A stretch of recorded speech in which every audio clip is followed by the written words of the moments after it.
Good Voch Rabbi Sai. Leilu Nishmas was Mordechai. Zachariah Stern. I've been watching. I need some volume for this. I've been watching Yeshir since the beginning of Yevamos, but when Yevamos came, it was hard. My father said, "Why don't you try Eli Stefansky?" I tried Yeshir. It was amazing. I don't think I can find the shir better than this. Thank you so much for all your effort, giving shir, make it enjoyable. Zachariah Stern. Check this out. Who's Zachariah Stern? He's a real clever man, this guy. Check him. No busha. On a bus, full of people.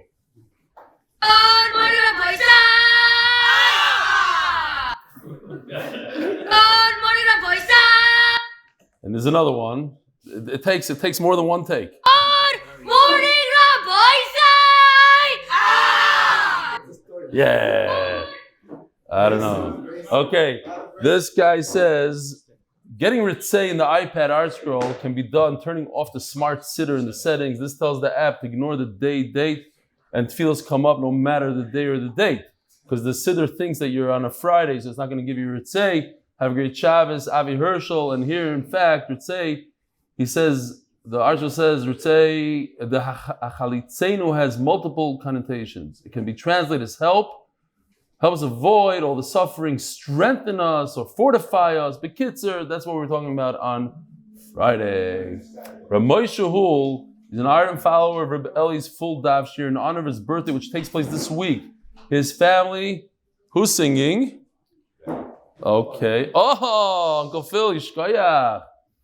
His family is sponsoring Yeshir in appreciation of the Simchas HaChaim it has provided him. Wishing Daddy Zaidi continued Arichus Yomin VeShonim. We hope he continues to enjoy the shir through this cycle and many more good health with only nachas from all his children, grandchildren, and great-grandchildren. Kenai Hara. He looks like a father. Doesn't even look like a grandfather. Forgot a great-grandfather. Unbelievable. Please take a look at this purely coincidental photo. This photo is K25. Eddie Balin, learning the daf after returning from Walmart upstate, and he randomly purchased this shirt. And then the Simpsons pop up on the daf. Have a good Shabbos, Michael Fuchs, K32. Michael Fuchs happened to be in Eddie Balin's house, and he saw this coincidence. Unbelievable. The month sponsored, the Koil sponsored hatzlacha, Kol, Mishpachas, MDY, and that includes everybody here in the room. By Ahron Fraiman, by the way, I need to stop. Somebody came to visit me today, walked 20 minutes in the heat. Rabbi Eisman, what's your first name? Yitzchak? Yeshaya. What? Okay. Yishkoyach, all the way from Clifton, otherwise known as Passaic, New Jersey, back to back with Clifton a Yid. That's 20 minutes from Clifton to Jersey. You got Ahron Fraiman. No, the truth. I'll tell you the truth. The truth is, he flew in for Yom Moshe's bar mitzvah, but he knew before he got on the plane that he's going to miss the bar mitzvah because he had a big delay of 6-7 hours. So he said, he didn't tell this to me. I'm thinking, so why did he get on the plane? He knew he was going to miss it. To come visit me. That's it. That was the only reason. Ahron Fraiman, Lzchus, continue parnasah, dishmaya, and hatzlacha the rebellion. Weiss told me a good vart. He said, you know why he likes the shir? Because it's a video. I never heard this from anybody. All the emails. It's a video. But it's a live share, it's a live audience, so you feel like you're part of it. When you hear a guy in front of a video, and just going like when I do it in Switzerland, it's good. Good chiddush. By the Lock and Lebovic families, Lakewood NJ, because Torah is the best segulah. Parnasah Leilu Nishmas Chaya bas Yosef. Parnasah Refuah Shilayma for Yוכbed Aviyo bas Shifra. You know, if you came all the way from Passaic, you better come over here. You got to come over here. I got to say Shalom Aleichem. The MDY Family, Nishmas, Shimshon, Weiss, Shimson ben Meshulam, Dov, Yishkoyach for coming all the way from Clifton. You're Moridik Yid. Send regards to the Clifton Yid. And Yishkoyach, thanks for, tell me the emes. Did you come just to see me? I mean, why did you get on the plane? Yeah, of course, that's a totally yeah, okay. There's a Shabbos bar mitzvah also, but whatever. Okay. But then I walked to you. My voice says, yeah. 20 minutes to get to me and probably 25 to get back because he had to climb that hill. I alone is not a simple hill. Okay, so Rabbi Sai, we have very, very geshmak sugyas. If you have friends that want to join, that's it. We're pretty much done with Yevamos now. It's all fun and games all the way to the end of siyadta. Maybe. We'll see. All I know is one daf at a time. A couple daf are mamish very, very geshmak. I have a feeling it's going to go like this for a long time. We're holding Daf Kuf Beis Amud Beis. Today's Daf Kuf Gimel, but we're holding by Ba'anpilya Chalitzasa Psula. Says the Gemara, where's my Ampilya? Ampilya is a sack. Yeah, we'll translate it as a beged, as a sack. Chalitzasa Psula Lemeimra Dampilya Lav Minalu. Why is it also to use this for chalitza? Because it's not considered a shoe. Usnanami, I'll prove it to you.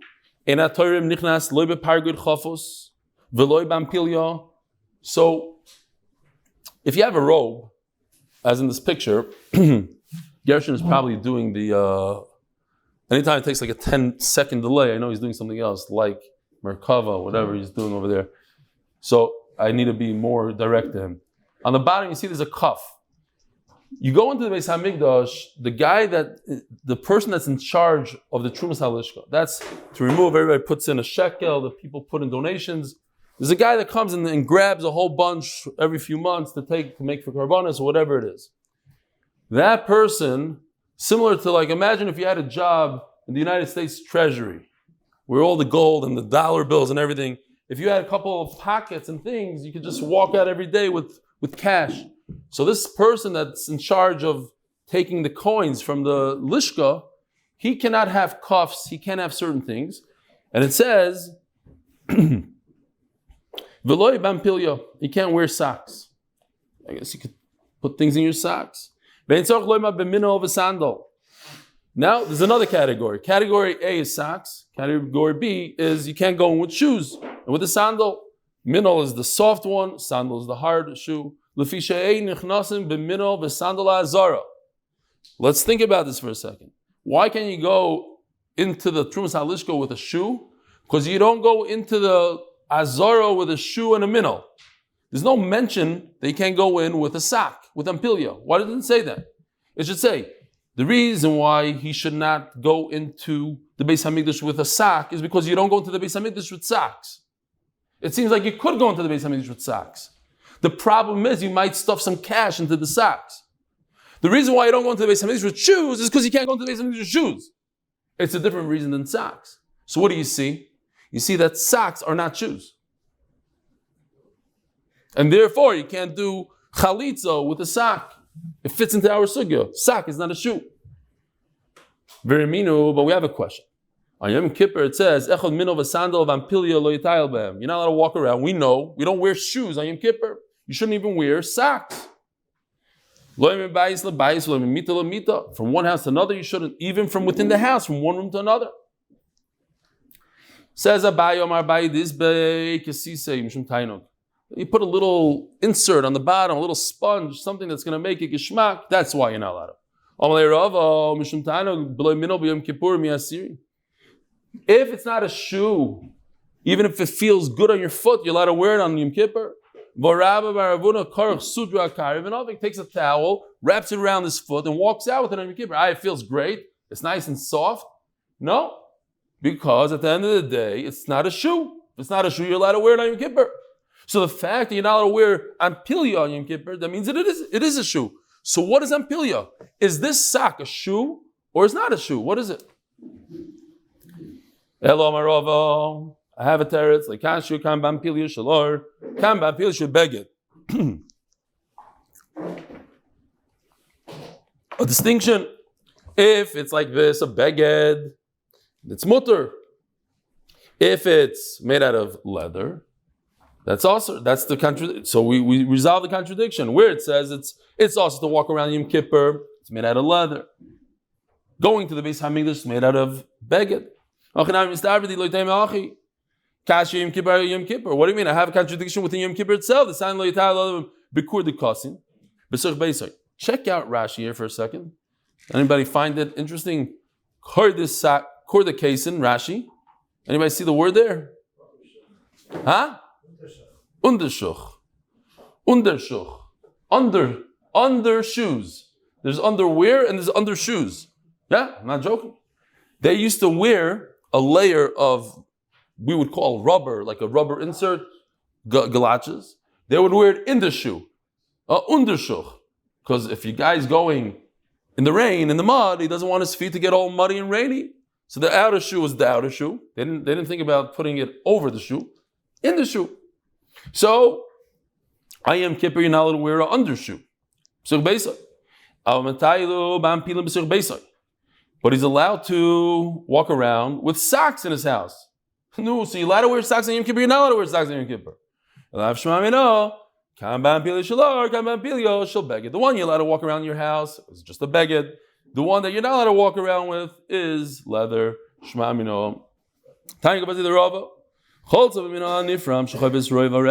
it torn, the upper part of the shoe is torn, but it covers most of the foot. These are all chalitzas that are good. Okay? A torn shoe, but it covers most of the foot. You're missing a big part of the sole, but it holds most of the sole. Some sort of gemi and sieve. Oh, picture. Kavat kiteya. This we took. I believe I got it from Yoni back in the day in Shabbos. There's a person that Leilu doesn't have a foot. He doesn't have the part with the toes. So he has a piece of wood, and he puts his stump, whatever you want to call it, into it. Has a place, a beis hakibel for the rest of his foot. So if somebody else uses it, we're going to see. Somebody else, not today, we're going to see later on. Somebody else uses it, it's okay. Somebody else uses his kavakitea, the wooden part. B'muk, a felt shoe. B'smichas haraglayim, take a look at this picture.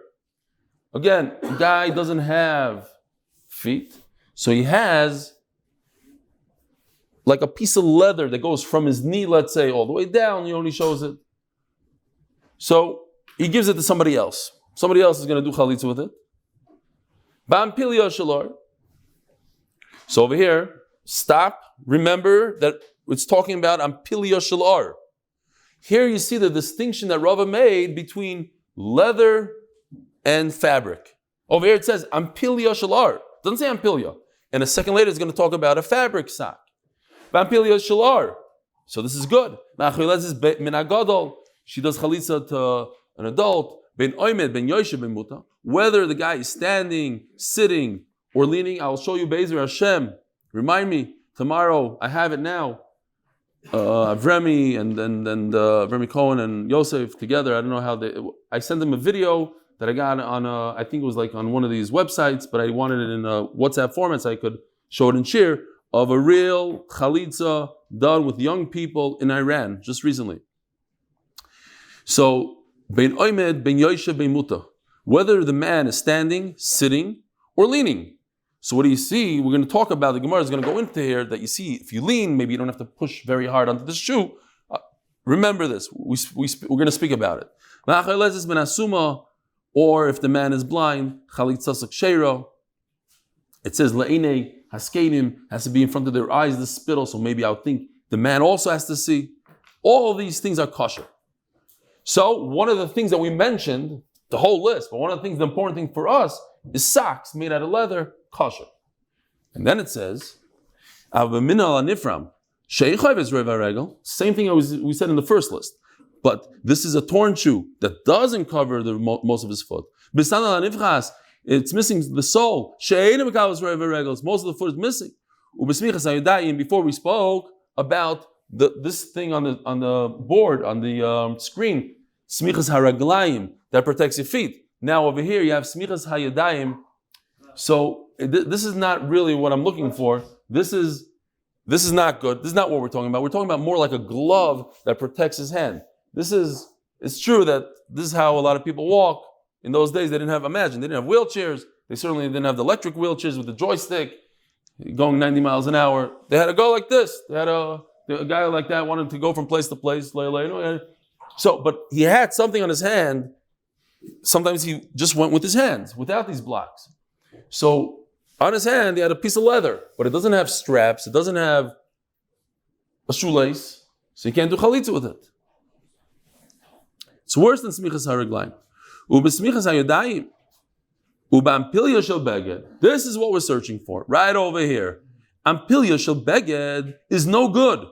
Here's a sock made out of. So here you have the distinction that Rava said. He didn't make it up, Rava. It's mefurish in the brayso. There's an ampilya shel ar, ampilya shel beged. and she performs chalitza minor, chalitza, all these things, puzzle. That's what he's saying. If the sock is made out of leather, great, it's like a shoe. It's made out of a cloth, it's puzzle. Now we're going to go through some of these things. Kav hakiteya. If we go back to this one right over here, that he wears a shoe that's meant for somebody that lost his foot, and it's not made out of leather. So what's going on here? You all remember yesterday we were talking about tachash. Tachash min olecha. That a shoe must be made out of the same material as a tachash, and a tachash is an animal, it's leather. Who holds that a wooden shoe is kosher? Rav Meiri. This nanakiteya yotze b'kav shaloi. On Shabbos, that's where I got it from. Masechta Shabbos, we had this picture. I got Rishus from Yoni. He's a nice guy. No problems. Not every artist is like that, but Yoni was one of them. You're permitted to go outside in Rishus Harabim. It's your shoe. We wear shoes in Rishus Harabim without an Eruv, so that's this guy's shoe. The very Rebbe Meir. So you see that he considers a wooden shoe a shoe. Rabbi Yossi Oyser. Rabbi Yossi says it's also fine. Now, the Gemara wants to create a question here. It's a question mark. Who says the first part of the Brisa, the wooden shoe for a stump? That's Rameir. And who says Bampilio shel beged? Who says that if the sock is made out of cloth is aser? Asal Rabbanan. Because according to Rameir, think about it. If a wooden shoe right over here is kosher, so why can't this be kosher? What's the difference between wood and fabric? No, what's a good answer? Aren't we talking about putting chalitza shoe on a wooden stump? No. We're talking about, I said, we're going to use that shoe for a regular person that has a foot. That's a different sugya. But let's concentrate here. Wood equals shoe. Chachamim say wood is not a shoe because it says tachash. Tachash min olecha. So if you hold that wood is a shoe, what about this? Is this a shoe? Yeah. Well, what would be the difference? What's the good difference between a wooden shoe and this? Anybody? Who said that? Yeah. That's the answer. Doesn't protect as much. We'll see in a second. Omar Abayo, Midasefer Rabbanon, Reishanami Rabbanon. So we have a little bit of a problem, because how does it make sense that part of the Mishnah is Rameir and part of the Mishnah is Rabbanon? The first part is talking about that you're allowed to use a wooden shoe, and the second part says, according to Rabbanon, you're not allowed to use a sock. It's a stira within the Brisa. Says Abaya, no. We have to say that the entire Brisa is one shita. Omar Abaya Midasefer Rabbanon, Reishanami Rabbanon. If it goes according to Rabbanon that you cannot use other material, the reish is also the same. So then why is it kosher? Why is this kavakitea kosher? We must say that it's covered, most Rishonim hold, the outside is covered in leather and hide, and that's why it's kosher. The new pshat in the Mishnah. So we read, or you're allowed to do chalitza with this wooden thing. It's not really 100% wood. It has a layer of leather, and that makes it a shoe. Amalei Rava. That's Rava the obvious classic Gemara question. You're telling me there's two types of shoes for people that have stumps. One has a leather exterior, one doesn't. If so, so then why are you jumping to a sock? Say two halachas about a wooden shoe. Halacha number one, if a wooden shoe has leather on the outside, it's kosher. And if it doesn't have leather, it's possible. Why are you jumping to a case of a sock? Therefore, I say that you're wrong, Abaya. Not that the both shittas are Rabbanon, but rather the Reish Rav Meir, Sevenami Rav Meir. Both the Reish and the Sefer Rav Meir. So then what's the difference? How come in the Reish Rav Meir holds that a wooden shoe is kosher, but a sock is possible? So what if it's a different material than leather? Because Hai Megin Vahai Loi Megin. It does not protect your foot. When I was a kid, what is one of the scary? My daughter told me that the scariest thing in her life, and I'll tell you, I can't ruin the stories. I'll tell you the story first. We went to our cousins to visit them on Shabbos. We used to go a lot of Bnei Brak, bored, and we come out of the house, And something happened to my sister. One of my sisters, she had a bad limp. And she was walking really, really slow. So we get down the block and my mother's like, what's going on? She's like, I don't know, it's hurt, my legs hurt. Finally, my mother tore off her shoe and out poured out a ton of Lego. My daughter always says, like, her scariest thing, maybe it's her scariest thing is to walk and not pay attention and step on a piece of Lego. That's in her life, that's the scariest thing. So, but my sister had no fear for that. She wanted those Legos and she took those Legos. If you have socks, it doesn't protect you. It's not a null. You can't do. I used to wear socks on Yom Kippur because of the gra socks until I got a nice piece of glass right through my sock, but whatever. Okay, doesn't protect. Omar Ameimar. Hayman de Cholitz tzorach lemitchasei.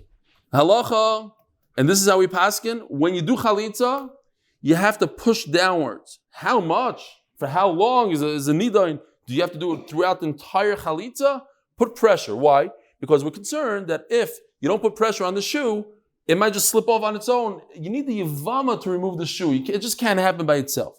So he puts some not crazy 200-pound pressure. He puts a couple pounds of pressure on it so it doesn't just slip off and she has to fight to get it off. Only Rav Moshe, but I have a kasha from the first words on this Amud. Part of our brayso that we just learned, even if the guy is leaning, it says, it's a good chalitza. Now, the Gemara understands if he's leaning, he's not putting pressure. How could he put pressure on the shoe if he's leaning? Yeah, he's leaning, but you must say that he puts a lot of pressure on the shoe. The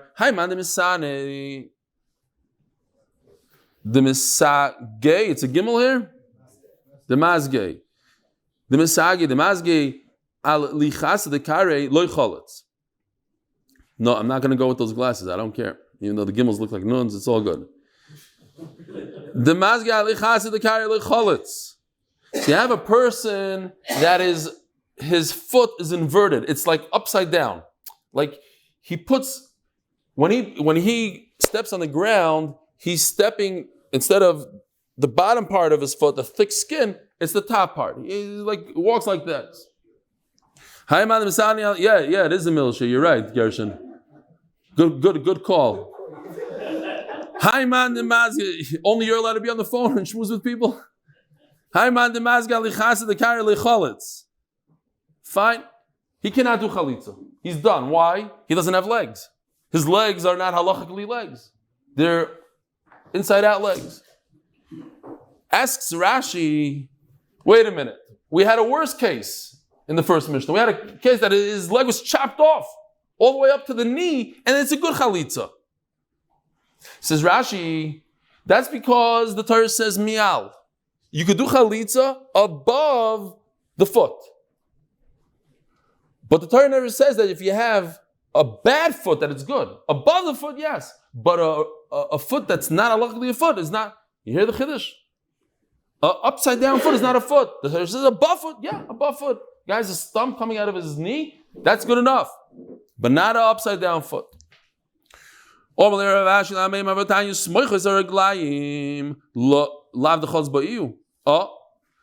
Rashi understands that if a guy is using smoichos, these guys right over here, Gershon, show them smoichos for a second.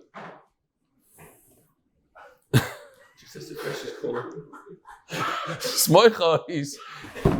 This, Rashi understands, is a guy with crooked feet. So it says a guy with a crooked feet could use whatever he's using. He has shoes. He's considered halachically as if he has feet. He's not using it himself. He lent those smoichos to his friend that has kosher feet. Listen to this. Says Rav Ashi. This is in Rashi. And we had this in Moed Katan. Crazy story where two Sabdanim came and they gave Rav Ashi. Rav Ashi says, no, what kind of hesed are you going to give me? They gave him crazy stuff. They said things that he didn't like at all. They said all these words. They called him names. Whatever. He was very insulted. He cursed them. And their feet inverted. So Rav Ashi, who cursed them and inverted their feet, says, according to the two guys I cursed, guess what? They can't do chalitza. So what is he trying to add salt to the wound? Like what is he? He cursed them. He ruined their life. And I said, and by the way, so I have no idea. I didn't see it anywhere, and I was looking around. Like it's not so nice to talk like that. Maybe like a Hasidic pshat, that he was giving them a bracha. He felt bad. He said, "Look, you should never have to come to chalitza." I have no idea. Like why? How is it appropriate? Okay, maybe it is. He's limit Torah nitzarch. See those guys with the backward feet like that? You can't do chalitza. Okay. It did say. I don't have it at home. It said like the Aruch LaNer, I think, speaks about it. So maybe if somebody has Aruch LaNer, send it to me. But not everybody at one time, please. One or Minar Kuva Lamata. I probably could look it up on my Bar. Minar Kuva Lamata Vermini. It was on Shabbos. Regalim. It says Shalosh Regalim Tachigli Bashana. Right? It's an interesting way to call Yontav. We call Yontav a foot. So the Gemara we learn from here that if a person does not have a foot, he's not mechuyev to go to the Beis Hamikdash. Prat lebali kabin, if he's missing the bottom part of his foot. So why do we say that a person could be missing all the way up to his knee and he still could do chalitza? Over here it seems like regel does not mean all the way to the knee. Regel, what's the translation in the dictionary? The word regel, what does it mean? We were saying that it means all the way to the knee. Over here you see, even if he's missing his toes, not the toes, but the bottom part where your shoe goes, if he's just missing that, he doesn't have a regel. He doesn't have a regel, he doesn't go to Beis Hamikdash. But according to what we're saying, as long as he has something going a little bit past his knee, that's considered he has a regel, and this guy should be going to the Beis Hamikdash. Shani Achad Ichsiv Mi'al Ragloi. No, maybe regel means just where the shoe is, that part. But the Torah says, even she should take it off mi'al ragloi, above that. So the whole tibia, whatever, the whole bone that goes all the way up to the knee.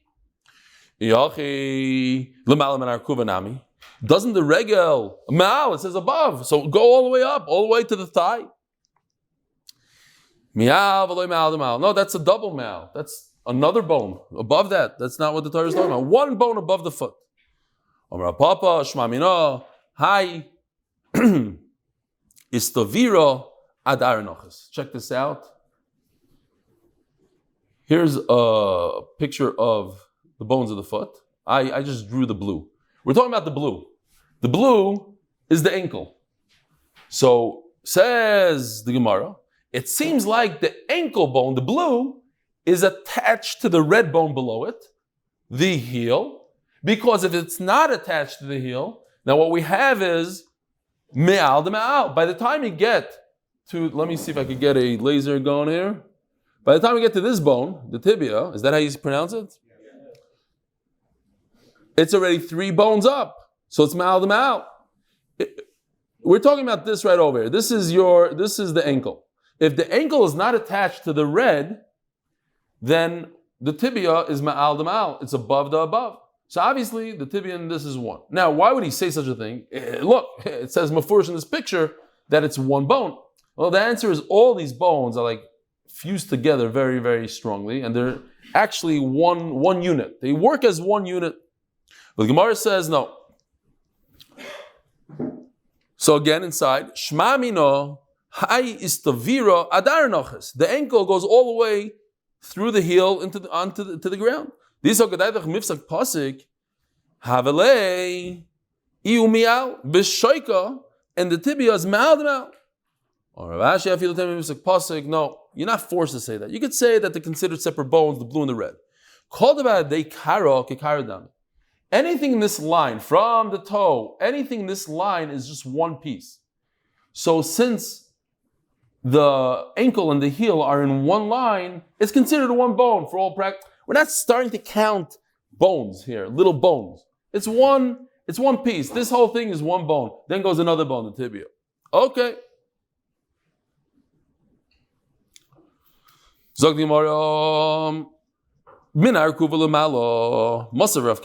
now above the knee is already not regel. Regel means up to the knee. The woman is going to give birth to afterbirth. Now, it calls the makam from the birth, raglea, between her thighs. No, so where's regel? If regel stops by the knee, it doesn't fit into this pasuk. I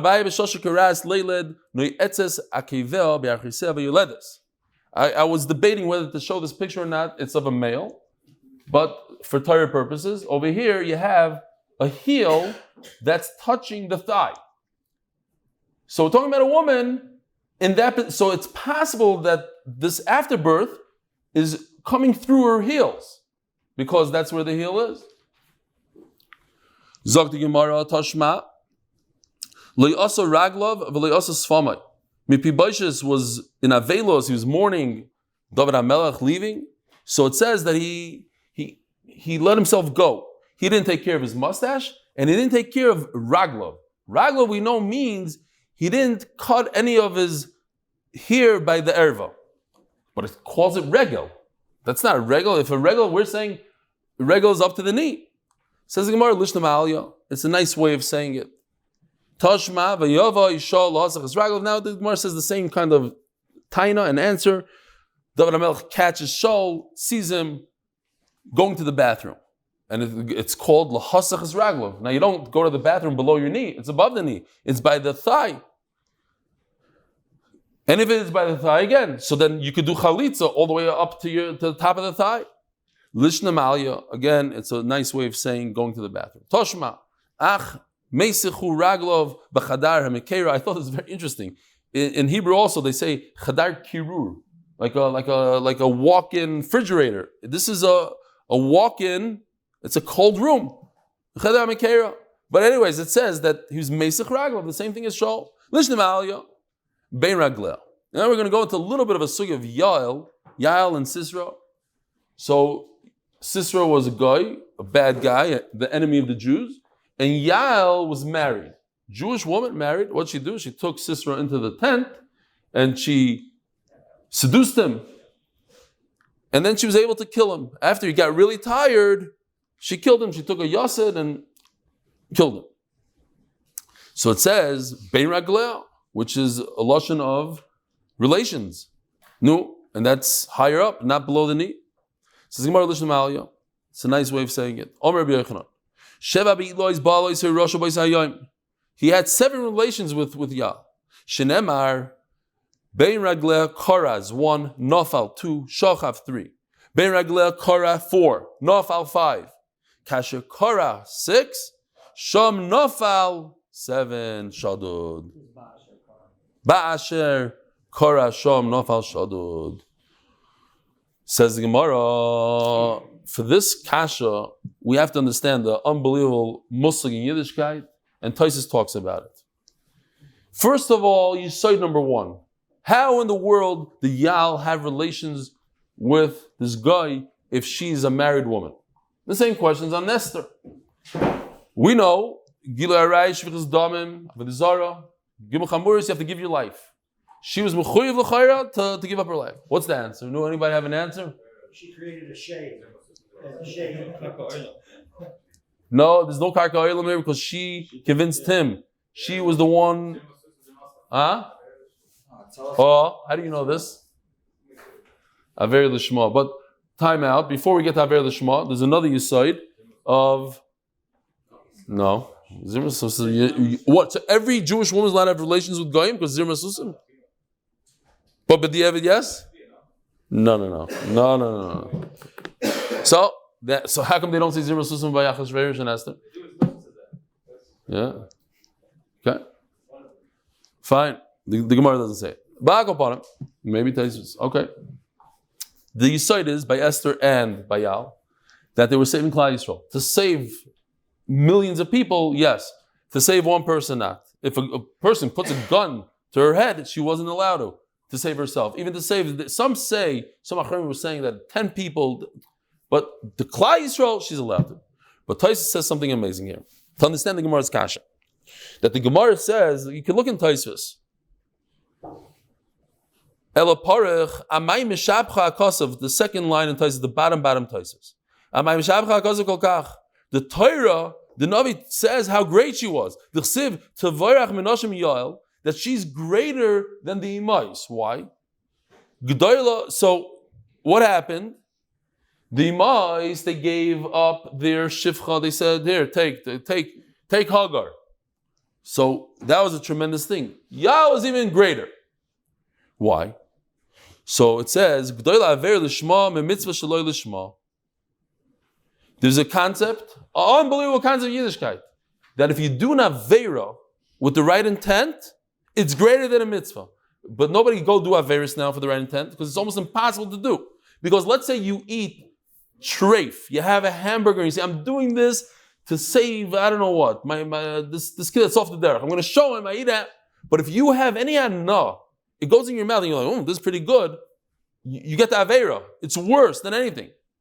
In order for this to work, you have to have zero anah. She had relations with the guy and had zero anah.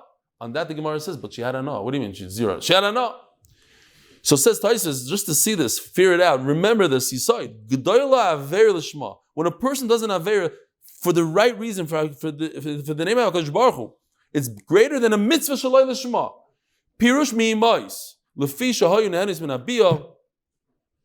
The Weiss, it was greater what she did than the Weiss. Fine. Akopanim. Let's see the Gemara now inside. How? Huh? What happened with him?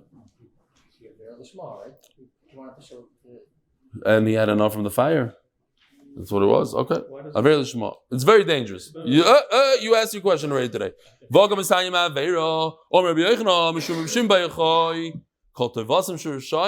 You're asking me that she had enough from these 7 Belois? It's terrible. Tzaddik doesn't have any enjoyment from the Rasha. Don't talk to Yaakov, not good, not bad. Sponsored by Moshe Horn in honor of Hillel Zand, and sponsored in honor of myself, Yishur Koyach. I could understand why Lavan shouldn't talk to Yaakov Avinu. Great. What does that Kodesh Baruch Hu care if Lavan speaks nice to him? Why? Because even the good that comes out of the mouth is filth. By Lavan, the Gemara understands, because we're concerned that he's going to say, why do you take my Getchka the Baal? He's going to mention Avodah Zarah, terrible thing. Why does Yaakov Avinu have to hear the name of Avodah Zarah? Or he'll swear in Avodah Zarah, make Yaakov Avinu swear. What's so bad? Ask the Gemara. Where's there bad that they had a relation with a guy? Why is that bad? Is it physically bad? Because Shadiba Zuama. Listen to this. Unbelievable Yisayid. The guy injects in a Jew a Zuama. Some Tuma, some Zuama. It's a Ruchnisdika thing.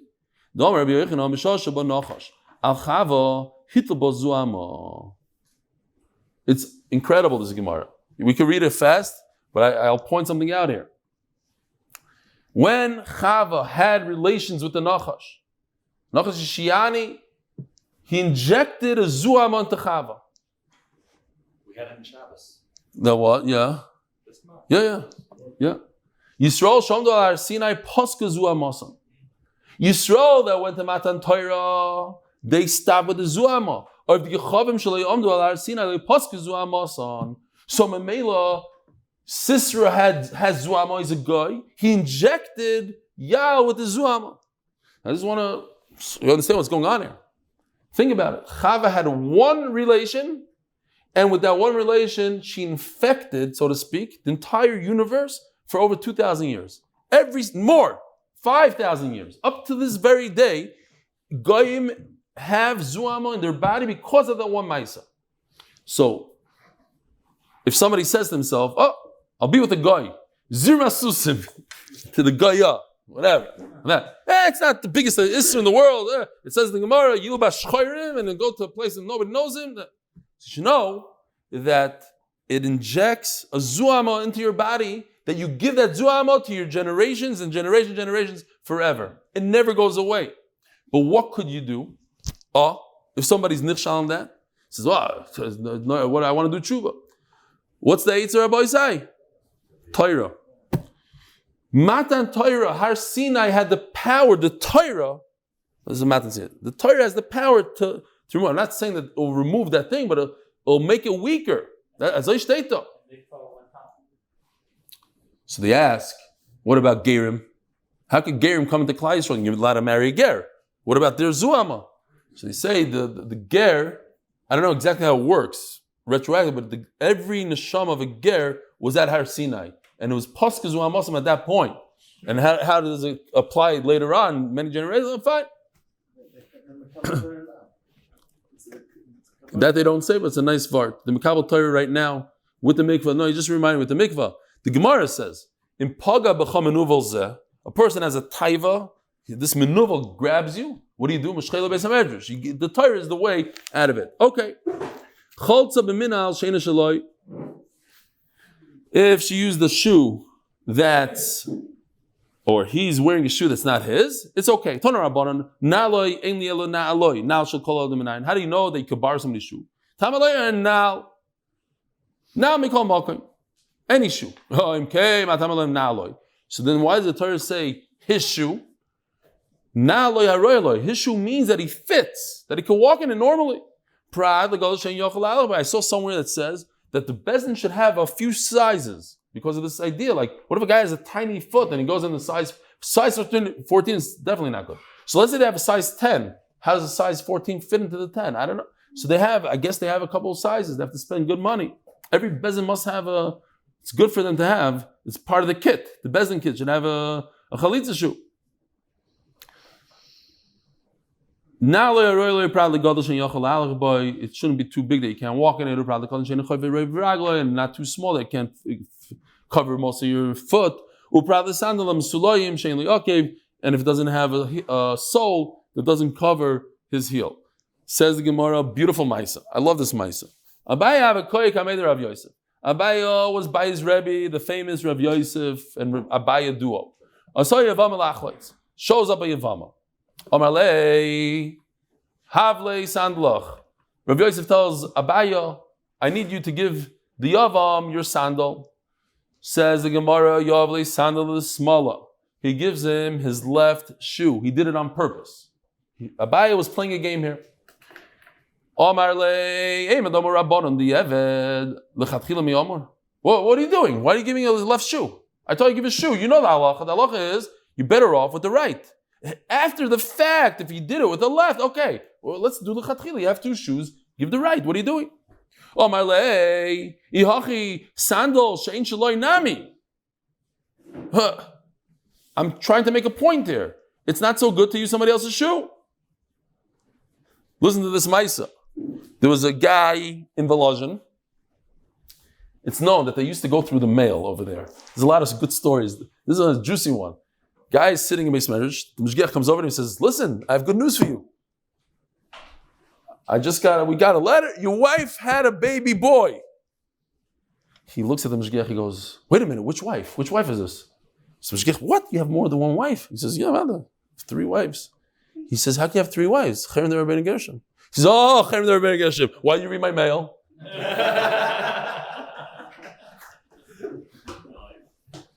So, that's basically what happened there.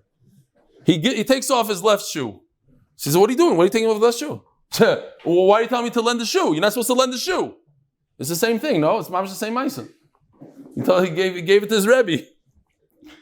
So he says, he says, no, I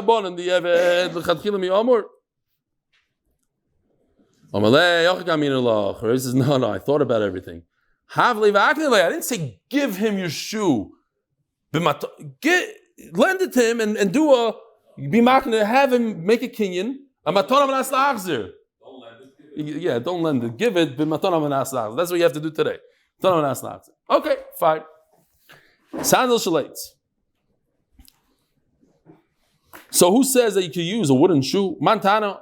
Omar Shmuel Remei. It's Remei, it's not. We learned it. Amud Aleph. If a person doesn't have a foot, he could go out with a wooden shoe. So Remei, it's considered a shoe. If it's considered a shoe, so it's considered a shoe for Chalitz also. They're in there. Avud Shmuel Oimer, like we had also on Amud Aleph. It's talking about it's not just wooden, it's wooden with some leather. So Remei goes according to everybody. And there's no argument on that. Ora papi mishmid rava. Sandal amuzgar loitachlitz boy. Oh, what's going on here? When it comes to tzaras, there's A nega tzaras. Where would we have tzaras? Oh, that was last week's parasha. Yeah, last week's parasha with Miriam. So you have tzaras in the house. So we had this sugya a number of times. If somebody sees a funny coloration, the stone, green, red, whatever it is, he calls it up to the kohen. Kohen takes a look at it, and he says, okay, everybody leave the house. They close up the house. It becomes musgar for a week. He comes back, he does another check. If it grew, then it's a big problem. You got to take care to get rid of the house. Fine. So the musgar is step one. Muchlat is terrible. That's it. You got to get rid of the house. So what if you have tzaras is also on the beged? It's not only on a person, not only the house. It's also on a beged. If it's a real tzaras that grows, the kohen takes a look at it. He sees it's out of control. Burn the beged. So we have a sandal hamuzgar. You have a shoe that has a tzaras on it. There's a little green dot. What's going on here? Somebody spoke lashon hara. Lo tachlitz boy. Should not do chalitza with it. V'mcholza chalitza sekshera. You might come to use the shoe that's not good. We'll see. Depends on what the sugya is. But when it's okay and it's only b'diavad, it's when you might come to use a different shoe. It is kosher.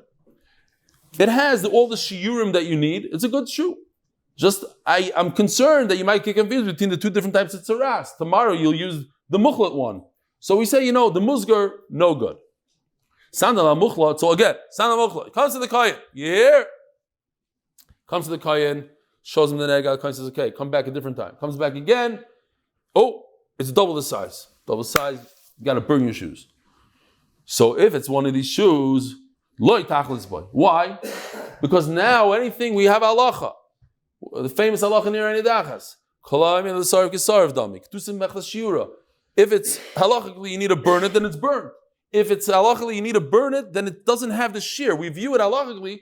If a esrog needs to, if a lulav needs to be 3 tfachim, 4 tfachim, and it needs to be burnt, it's near any dachas lulav. It doesn't have 4 tfachim. I am holding a 4 tefach lulav. Halachically, you don't have 4 tefachim. Halachically, it's burnt. So over here also, halachically, you need to remove a shoe. It's not a shoe. It's a bunch of pieces. It's ashes. Halachically.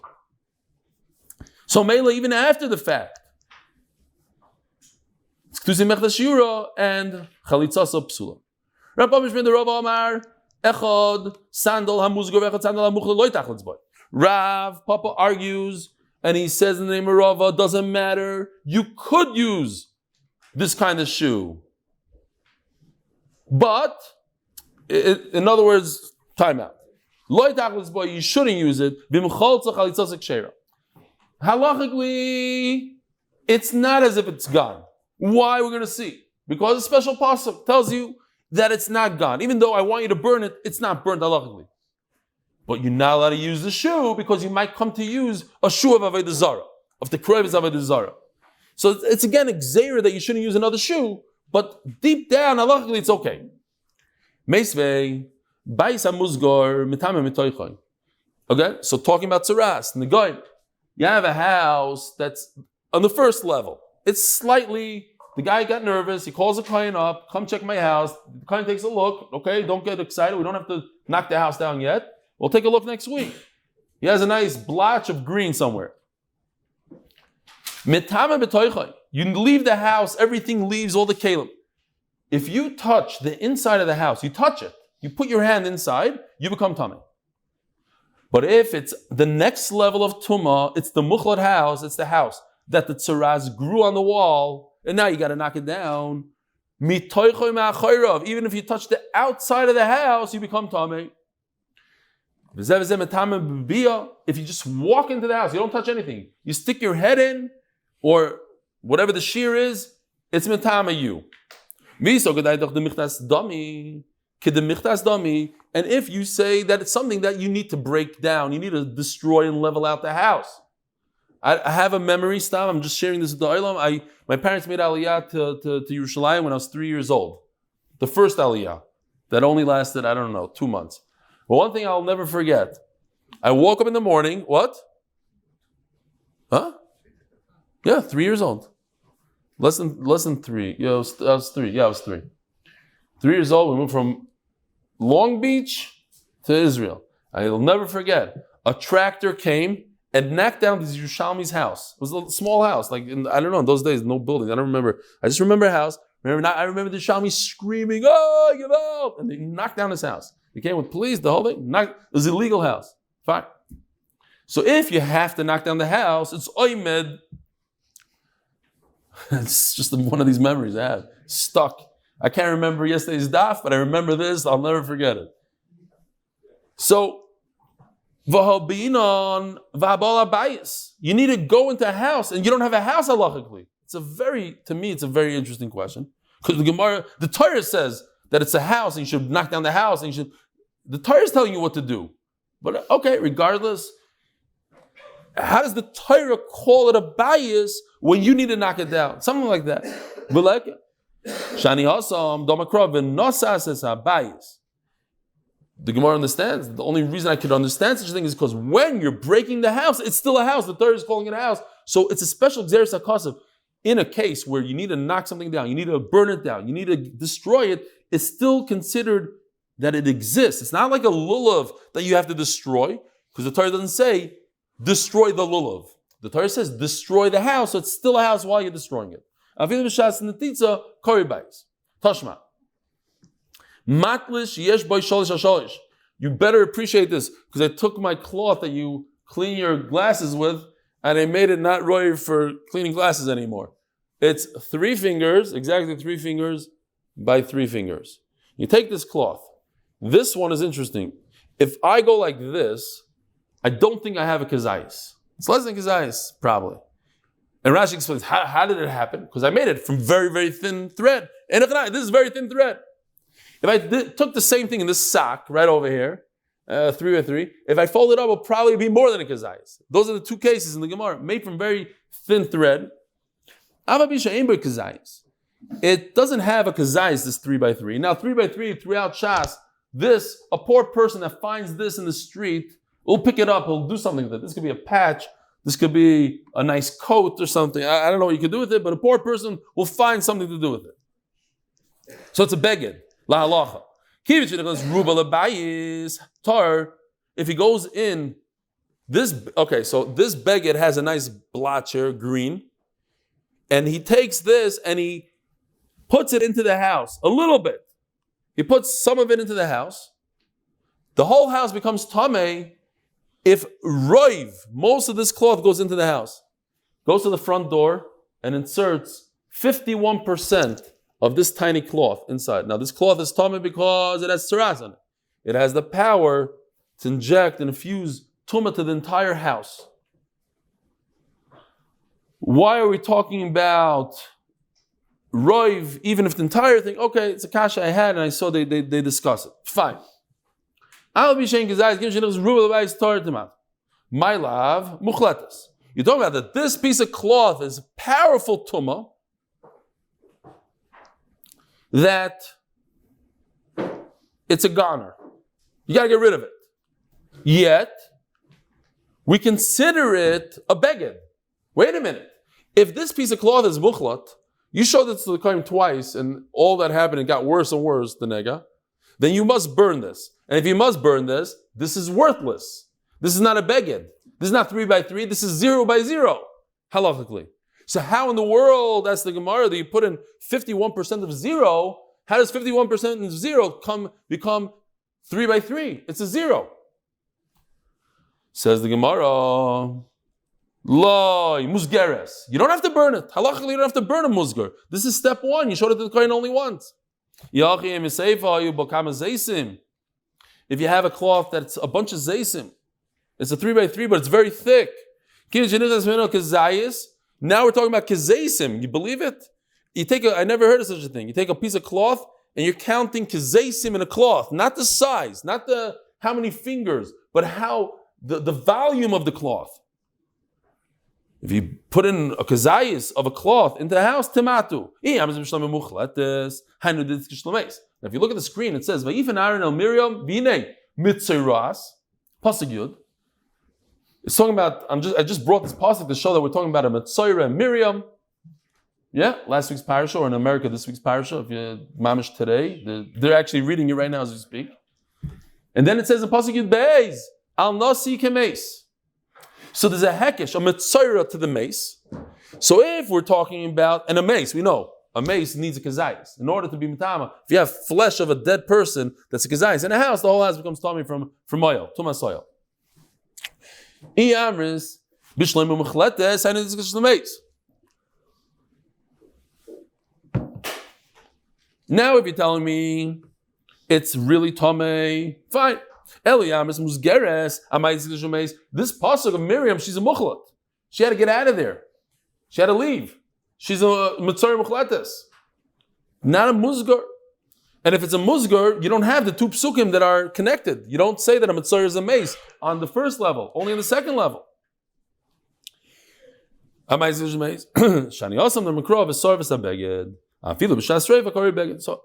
we have a source to tell us that the beged, even while you're burning it, is considered a beged. If so, take this piece of cloth that the Torah says is counted as a cloth, even though it needs to be destroyed, and learn to our sugya.